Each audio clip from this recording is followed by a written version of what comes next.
Call to order the Gurnee Village Board regular meeting of June 21st, 2021. Roll call, please. Balmas. Present. Thorstensen. Here. Woodside. Here. Ross. Here. Garner. Here. O'Brien. 5 present. I'll stand together to pledge allegiance. Pledge allegiance to the flag of the United States of America and to the republic for which it stands, one nation, under God, indivisible, with liberty and justice for all.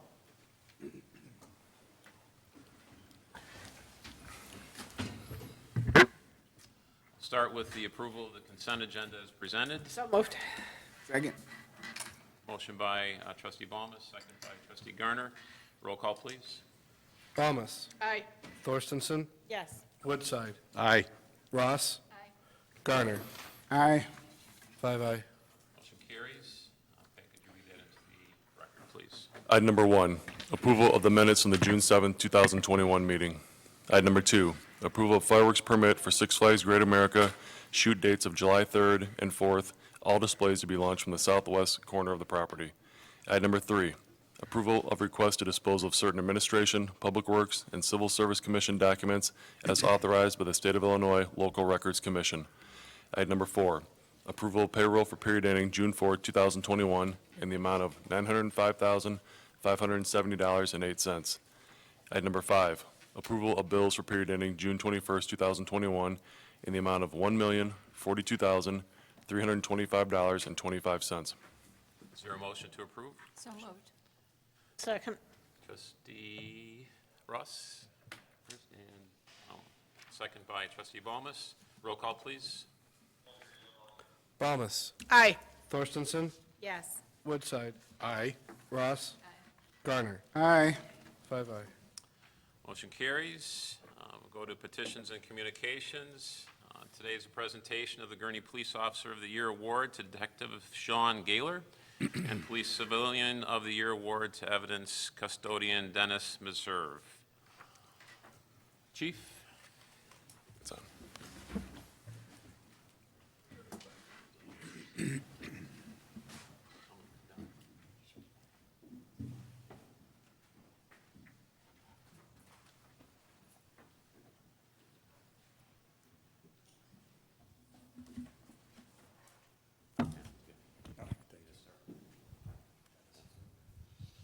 All right, so first, just like to thank the mayor, Mr. Mutes, and the village board for allowing the police department the opportunity to come before you tonight, recognize some of our employees, to thank all of our employees for the dedication and service that they have to the community. But tonight, we're here to recognize 2 in particular. Just to give you a little bit of backstory here, this is for 2019. Generally, we would have done this last year. And to refresh everybody's memory, we do recognition in front of the village board. They then are in the parade for Gurnee Days, and then the Exchange Club recognizes them at the prayer breakfast in November. Unfortunately, all of those were kind of canceled, and so we pushed this off in hopes that we would have the opportunity to have a little bit more of a crowd. And so thank you, Mr. Mutes, for putting us on the agenda tonight. So first, I'd like to call up Dennis Meserve for our Civilian of the Year Award.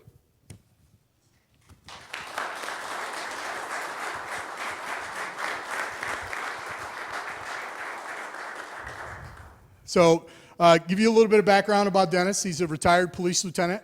He retired in 2016-17, and he took a job as evidence manager at a different agency.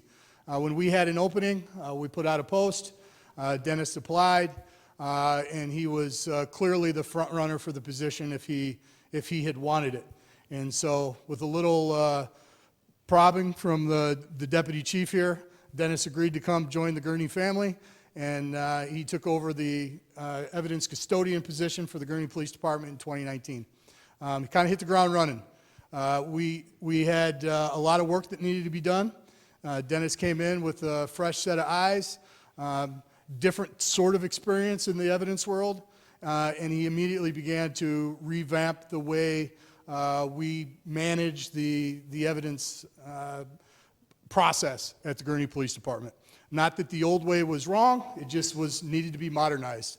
And so one of the first things Dennis did was he changed the way we categorize our cases. We previously had done it in an A to Z fashion based on last name of case reports.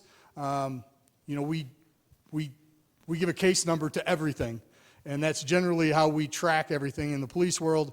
And so Dennis immediately recognized that difference, and he implemented a whole new process for the way we track cases. He also utilized some computer programming to keep a better eye on open cases and when evidence is submitted and where its status is at, so we have a better idea of turnaround time. While going through the process and getting caught up on destruction letters from the court, Dennis did locate an amount of cash that we were unaware of that we had, and so he reached out to one of the previous owners, was able to return that money to them, and move forward with that. So there was just a number of things that Dennis brought to our evidence custodian position. We're thankful that he came aboard. Good job, nice work. Thank you for all that you do. And tonight, we're here to recognize you with the 2019 Civilian of the Year Award.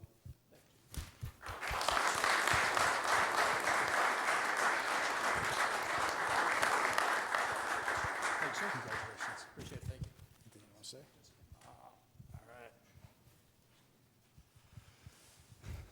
All right, Sean, you want to come forward? Our 2019 Police Officer of the Year is Detective Sean Gaylor.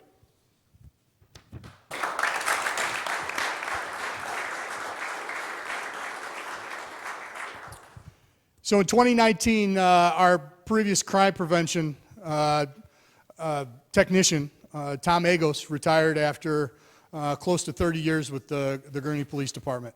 We were in need of someone to fill Tom's shoes, and we decided to change direction a little bit and go from that being a civilian position to a sworn position.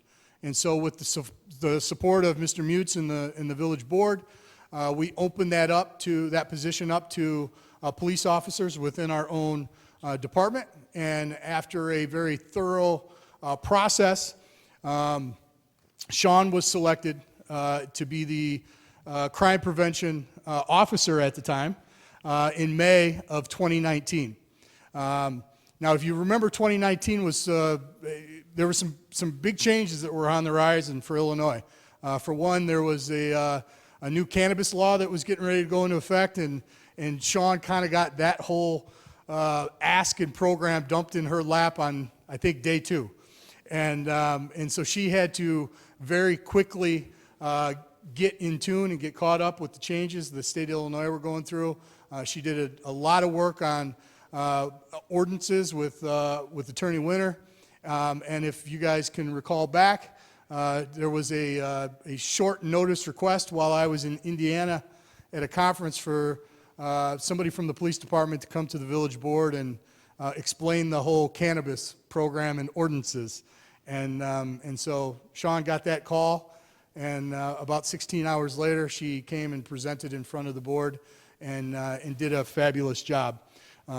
So a couple of other things that Sean has been involved in her 7 years here with the Gurnee Police Department. She's worked with Shop with a Cop. She's heavily involved with our social lodge and doing charity events. She is on the village communications staff. She's part of the safety team. She assisted with our Explorer program, runs with the Bike Rodeo, Coffee with a Cop, Citizens Police Academy, Neighborhood Watch. She was the 2015 Traffic Award, Safety Traffic Award recipient. She was with the Visitor-Oriented Policing Team from 2017 to 2019 when she took over the crime prevention position. And then last year, she was, her title was moved from Crime Prevention Officer to Crime Prevention Detective. Most of you probably know that Sean took over our Public Information Officer role when she agreed to this position. And she's just done a fabulous job with that.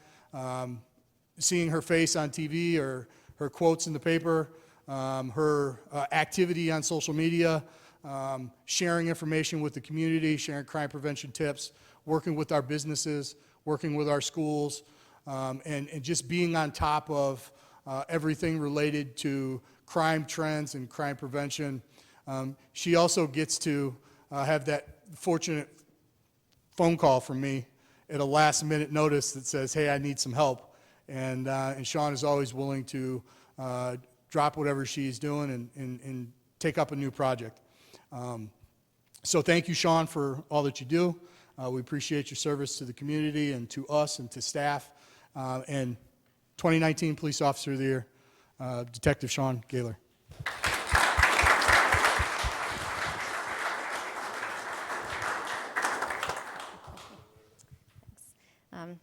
I guess I'm a little more talkative than maybe my counterpart here, but I do want to take a few moments to thank everyone for being here tonight. Thank you for this award. It does mean a lot to me.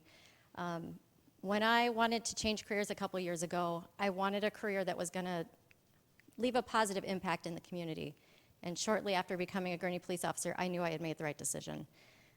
I love my job here. I love the opportunities that have been given to me here, whether it's a patrol officer, meeting with our citizens and our businesses on a daily basis, to being a mentor for our youth in the Police Explorer program.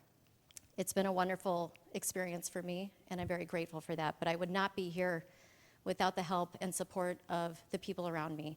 Chief Smith and Deputy Chief Gonzalez, Commander Gahn, Sergeant Stashkew, thank you for believing in me in this position and being supportive and letting me be creative and letting me come to you with my crazy ideas, and still being supportive and giving me the resources to follow through on those ideas. I'm excited to be in this position to see what else we can do in the coming years, and that really keeps me motivated. I'd also like to thank my family. My mother is here. She has been my biggest supporter throughout my whole life. She was a single mom, worked very hard to give me everything I needed growing up, and she was always there. She always supported me in the multiple extracurricular activities I did, but she always told me, if you can't give 100%, you need to step back. And that has been instilled in me and stays with me even to this day, and I don't think I would be standing here if she hadn't taught me that, so thank you. So. My husband, Ryan, thank you. You are amazing. It probably isn't easy being the spouse of a law enforcement officer, but he is always there. He listens, he's supportive, and he always makes me know that no matter what, it's going to be okay. And that's what keeps me going every single day. So thank you, I love you. And finally, to my officers that I work with, you guys, and maybe I'm biased, but I think this is the best group of officers I could have asked to work with. You motivate me to be a better officer every single day, and it's refreshing to know that we're all working on that same mission of honor, integrity, and service in this community, and I thank you for that. So in closing, I just want to say thank you again for your support in my position here. I look forward to many more years of working with you, and this honor is not taken lightly. Thank you very, very much.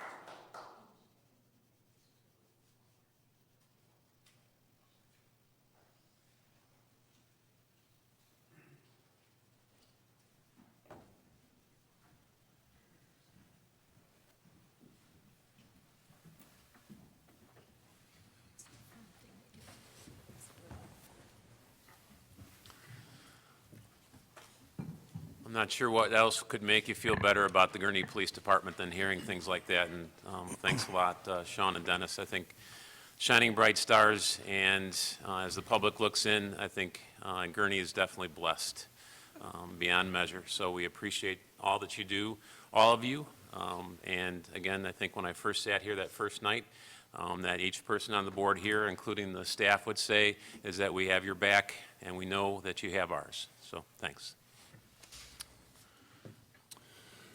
So on to reports. Presentation by Finance Director Brian Gosnell, COVID-19 Financial Update 16. This is the final COVID-19 financial report. Right, Brian? I hope so.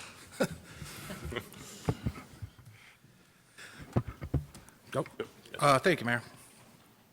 So just looking at expected duration, as everybody's aware, we moved into Phase 5, which is essentially fully open with some recommendations from the Illinois Department of Public Health for different gatherings and things like that.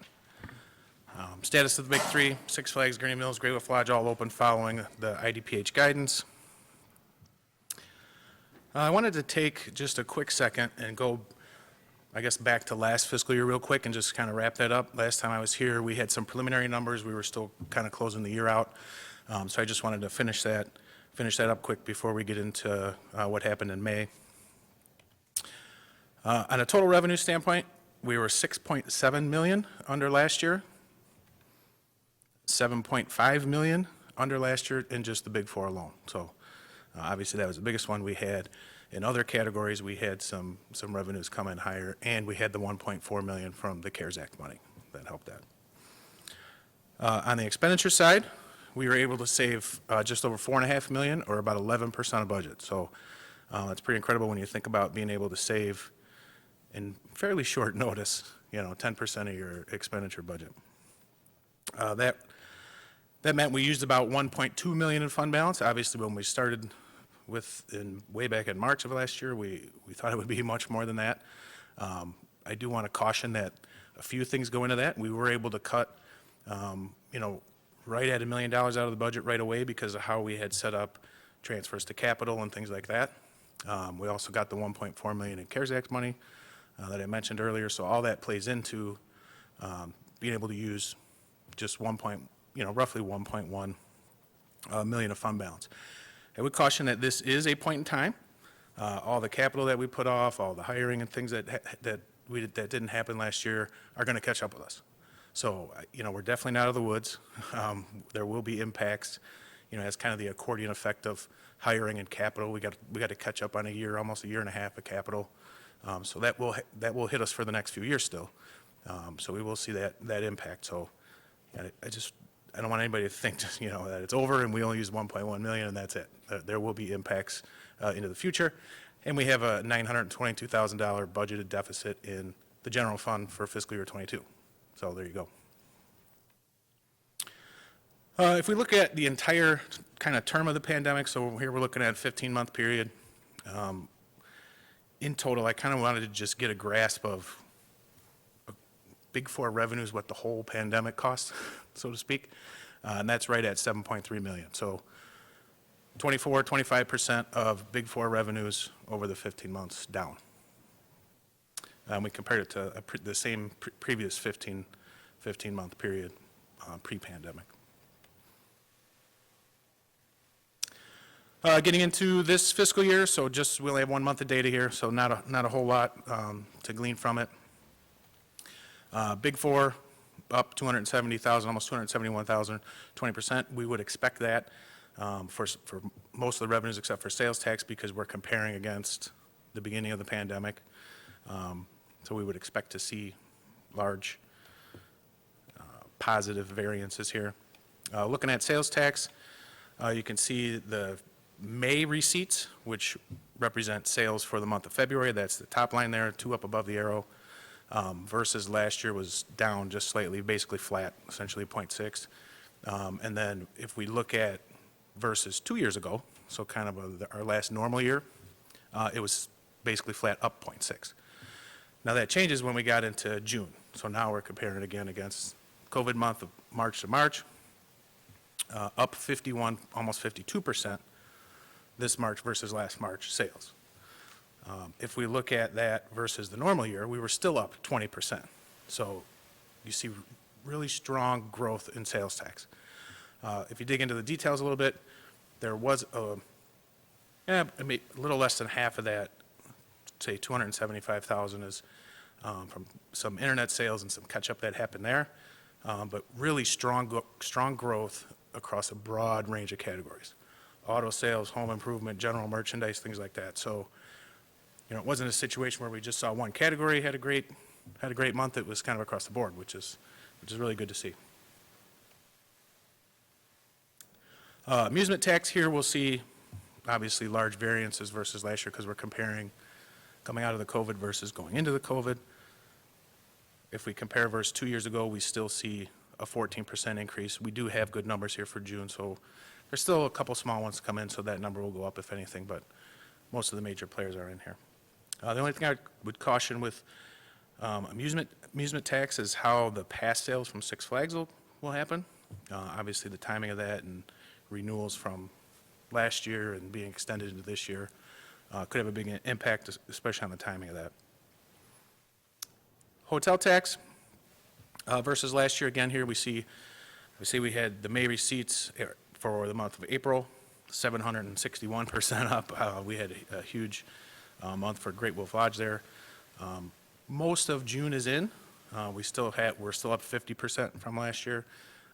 There's still some weakness in the kind of Great Wolf hotels. I think they're still figuring out how to come out of the pandemic and what their operating model is going to look like. But for the most part, getting back to some normalcy here. Food and beverage versus last year, we still have a ton of stuff to come in for June, so really we're just looking at May here, up 120%. Again, we're comparing to a COVID month, but versus our last kind of normal year, still up 6.7%. So again, good, strong growth in food and beverage. On the expenditure side, obviously we're tracking right where we left off. We're still, just for 1 month, down 10% versus the seasonally adjusted budget.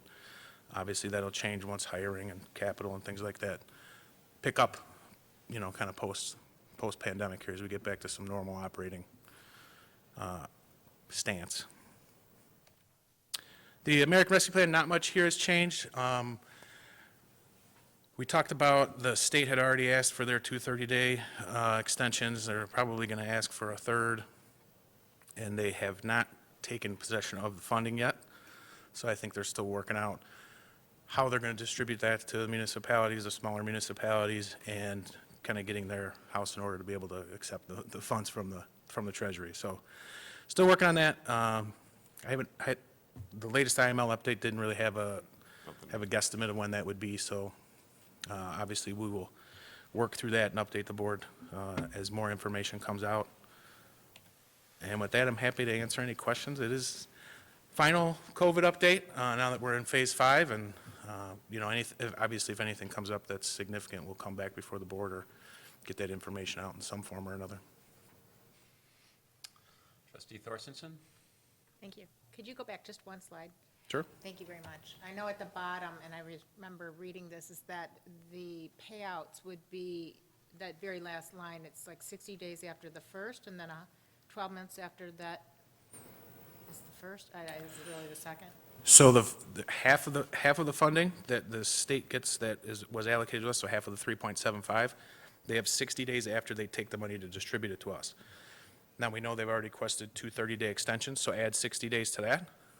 And then the consensus is they'll probably ask for a third, but that has to go through a different approval process. And then the second half will come 12 months after that. So whenever we get that first half of the 3.75, probably sometime this fall, we'll have a year from them, we'll get the other half. So it'll span 2 fiscal years, this fiscal year 22 and fiscal year 23. Thank you. The last other thing I want to do is really just commend you and our admin. This has been obviously something that we can't even figure out how we are going to do this in terms of monthly updates. And you just did such a great job. I work on COVID for my job, and I'm thrilled because you're like my bellwether, that possibly if you're cutting off your COVID updates now, that maybe I can see a green light over on the other side. But really awesome job. Thank you. You else have questions? There being none? Thanks, Brian. Yep. See, up next is presentation by Fire Chief John Kavanagh, Fire Station number 3, update number 6. Chief? Thank you, Mayor. This one probably won't be quite as exciting as the tour was last time when we all got to walk around the building, but we'll do the best we can here. So up to this point, we had no change orders come before the board on the project. Well, that no longer is true at this point. So I just want to review where we're at in this project as far as change orders go. We're still overall trending under budget, a lot like we talked about with the weather and the timing. We have not used the fuel to heat the building. We're actually on ComEd Power, we'll talk about that later, so we have a savings there. There's lots of things that are causing savings. The overall project is under still at this point. The contingency budget, we set at $330,000. That was recommended when we did the project that we would set a 10% contingency. We chose to set a 5% contingency, so that's where that $330,000 came from. To date, we've spent $85,000 of that, so we're less than 1% of the total project cost in contingency at this point. And we're still looking at the building probably being handed over in August, so we're doing very well. There will be some other small changes that are popping up, and we're actually finding it makes more sense to let the construction crews do some of the work that we were planning on having our crews do because it's more efficient. They're there, the ceiling tiles are missing, things like that. They're able to do it actually more efficient and quicker than we were planning on paying for it other ways through, equipment outside the scope. So, to date, 25 change orders. 3 of them were actually reductions. We found 3 things we didn't need. We reduced the amount of ceramic tile we need in the building. There was a change in some wiring.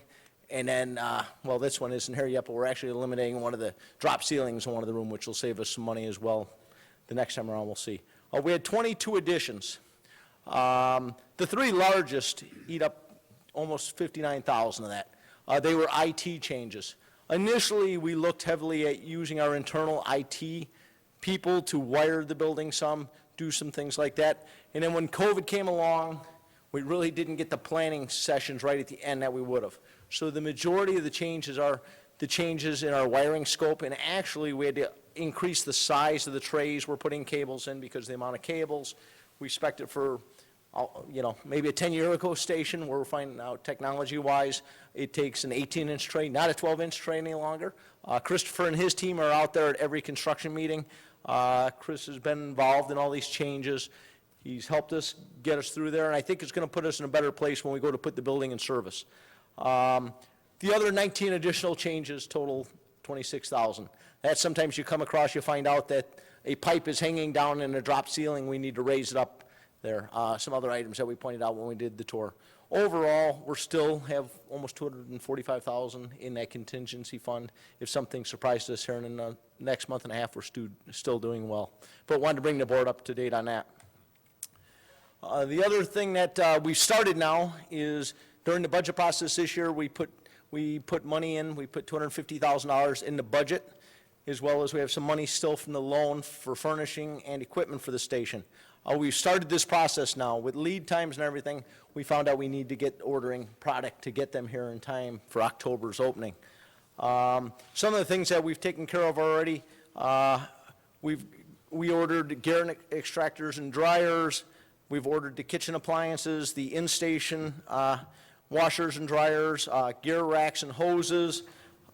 We've got miscellaneous IT items, and we have our EMS storage system built out. Tonight on the agenda, we actually have the station furniture.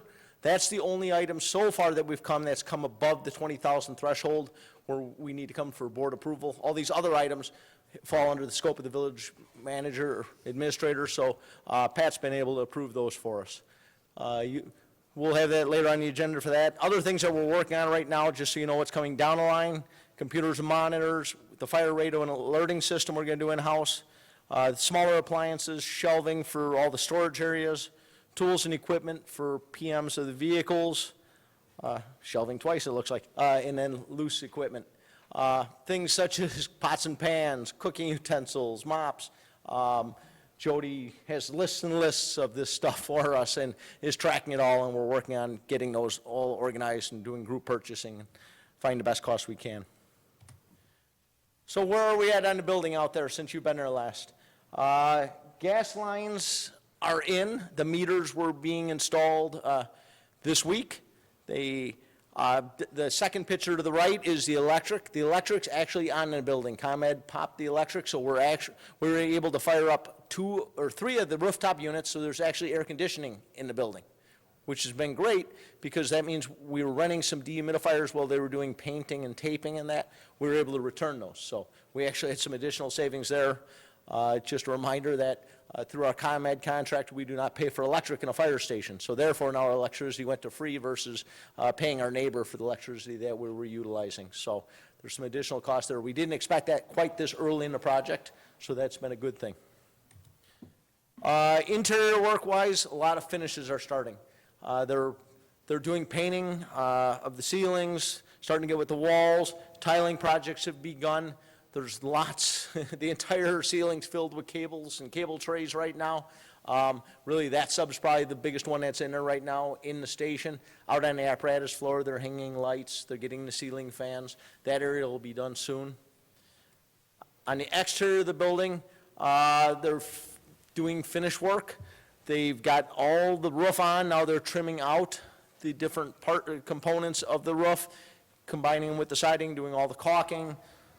As far as concrete work goes, they've got majority of the sidewalks in. They still have 3 sidewalks to pour. This week, they're supposed to pour the front apparatus apron. They're going to do that in 4 separate pours. I believe those are 50-foot wide by about 35-foot long sections. Minimum of 10 inches of concrete in each one of those. So it's quite the pour they're going to be doing out there. They'll do that over 4 days this week. We should be seeing that. So the next picture is what we see when we all drive by. And what it really reminded me of when I saw this picture here was what our goal is. And when you see the two of them back to each other, we're getting there. We're still looking at a handover of the keys probably middle August, the latest. Gives us about a month and a half for our internal IT people, the fire department, and other groups to go in there, get the building set up and everything. And we're still looking at a go-live date in August. We'll be working along with administration to pick some dates for ribbon cutting coming up down the line here in October. So, does anyone have any questions? Any questions? Thank you, Chief. I appreciate it. So the next meeting's June 28th for Committee of the Whole. There, we don't have anything on that, so we're considering not having that meeting. Does anybody have an objection to that? Make a motion to approve. Motion by Trustee Balmas, second by Trustee Thorstensen. Roll call, please. Balmas. Aye. Thorstensen. Yes. Woodside. Aye. Ross. Aye. Garner. Aye. 5 aye. Motion carries. So new business, item number 1, approval of my recommendation to appoint Lori Hubbard to the vacant Civil Service Commissioner position, vacancy created by Gretchen Nedenrip. Yeah, so as the mayor stated, we have a vacancy on the Civil Service Commission. Didn't quite have someone lined up for the last meeting with appointments on it, but Lori Hubbard has stepped forward. Lori previously served on the Civil Service Commission for about 10 years, from June 2006 to January 2016, also serving as chair for 2 years, starting in August 2013. Then she had a couple of kids to raise, so that took priority over the Civil Service Commission. But that part of her life has settled down, and she is willing to serve again. So I know the mayor's supportive of it, as is Chair Bond. So, and again, she has 10 years' experience, knows staff, knows how we operate in Gurnee, so she'll be able to hit the ground running. Motion approved. Second. Motion, Trustee Thorstensen, second by Trustee Ross. Roll call, please. Balmas. Aye. Thorstensen. Yes. Woodside. Aye. Ross. Garner. Aye. 5 aye. Motion carries. Item number 2, approval of Fire Department's recommendation to purchase certain furniture for Fire Station number 3 from the responsive low bidder, K. I. Furniture at a cost of $46,860.50. Sure. So Chief Kavanagh touched on this a little bit. Things are moving right along in the station, so it's time to start getting furniture and other items ordered. We reached out to our architects, FGM, to get 3 reputable furniture vendors that they've used successfully on other public projects. They provided those 3 names. We reached out to them with a list of needs. KI was the only one that was really able to meet all of our needs and provide all the furnishing for the different sections of the station. They are part of the Sourcewell Consortium, Government Purchasing Consortium, so their prices have been vetted. They're the low bidder. We've worked with them on the past as well at the fire department and other village departments, always been happy with the service, the quality provided from them. This purchase includes the full office furniture for the administration office, cabinetry and chairs for the watch office, tables and chairs for the training room, cabinetry and chairs for the station office, chairs for the dining room, and then beds, nightstands, and dressers for the 7 bunk rooms. So that's what this $46,000 will cover. Again, a lot of lead times on this, so now is the time to get this order placed. So we'll be ready by the fall. Is there a motion? So moved. Second. A motion by trustee Garner, second by trustee Balmas. Roll call, please. Balmas. Aye. Thorstensen. Yes. Woodside. Yes. Ross. Garner. Aye. 5-0. Motion carries. Item number 3, approval of Police Department's recommendation to retire K-9 Bear and transfer ownership to Officer Dan Ruth. Yeah, this is a 2 birds with 1 stone sort of deal. So Canine Officer Dan Ruth has submitted his resignation. He is going to be moving to Arizona and taking the position of sergeant with the Queen Creek, Arizona Police Department. So that's a loss for us. Obviously, Bear is his partner here. Bear's been with the department for 7 years. He's got about 1 or 2 years of useful life left in him. So Dan and Bear basically have been together almost since day one. When Bear came on board, the K-9, obviously they have a relationship there. He stays at Dan's house. Dan really is his, day-to-day caretaker, owner, so to say. So wouldn't transition good to another officer. We don't have another officer that's trained and ready to take a K-9 on board. So given the amount of time that Bear has left in him as far as his useful life, and Dan moving on, the recommendation is to just retire Bear and then transfer ownership to Dan for $1. It's consistent with how we've handled these in the past. It's also supported by an Illinois public act that basically when K-9s reach the end of their service, the recommendation is to transfer it to their K-9 handler. So that's what we're looking to do here at this point in time is retire Bear. Dan will take him, move to Arizona. He will serve as a family pet. He's not to be used at his new place of employment or anything like that. So we'll let Bear enjoy his retirement. So moved. Second. A motion by trustee Woodside, second by trustee Garner. Roll call, please. Balmas. Aye. Thorstensen. Yes. Woodside. Aye. Ross. Aye. Garner. Aye. 5-0. Motion carries. Item number 4, approval of ordinance 2021, 44. authorizing the execution of an addendum agreement to the intergovernmental agreement for highway improvements to U.S. Route 41 with the Illinois Department of Transportation. So the Route 132-41 interchange project is nearing completion here. The heavy construction is basically over University Avenue, so south of Grand, basically between Waveland and the tracks was used as an access point for the railroad to get all their heavy equipment up there. And they beat that up pretty good. So we went to them about getting that repaired. They were agreeable to repair that, but the time frame for their blacktop crews just didn't line up with where we were at with our water main and drainage project down there. So instead, what we're looking at is a $15,000 credit from IDOT towards what we owe for our share of the project, which will allow us to complete repairs to University Avenue. So we've talked to our pavement contractor. That dollar amount will cover it. They're able to fit it in their schedule. So just to memorialize this, the Illinois Department of Transportation requested this addendum showing that $15,000 credit, and that will take care of that 1 block stretch of University. Is there a motion? So moved. Second. Motion trustee Balmas, second by trustee Ross. Roll call, please. Balmas. Aye. Thorstensen. Yes. Woodside. Aye. Ross. Garner. Aye. 5-0. Motion carries. Item number 5, approval of ordinance 2021, 45. amending the annual budget of the Village of Gurnee, County of Lakes, State of Illinois for the fiscal year beginning May 1, 2021 and ending April 30th, 2022. Sure, so when we put the budget together, we were off by 1 year as it relates to the maintenance for the Cemetery Road Reservoir. So this is similar to our water tower contracts, where the first 3 years of the payment schedule are higher, and then in year 4 it drops down. When we put the budget together, we plugged in the year 4 cost, when we should have plugged in the year 3 cost. So we were short $298,432. So we need to amend the budget to put that in to be able to cover that fee due to Suez. We reached out to Suez to see if we could flip-flop the 2 payments, and they were agreeable to that as long as we include an additional $20,000 to allow us to do that. So obviously, we don't want to do that. That doesn't make any sense. So we're proposing to amend the budget. It does impact the bottom line on the water fund, but water sales have been excellent with the drought. And then the JAWA rate came in lower than what we had plugged in the budget as well. So we're comfortable we'll be able to cover this $298,000 difference at the end of the fiscal year.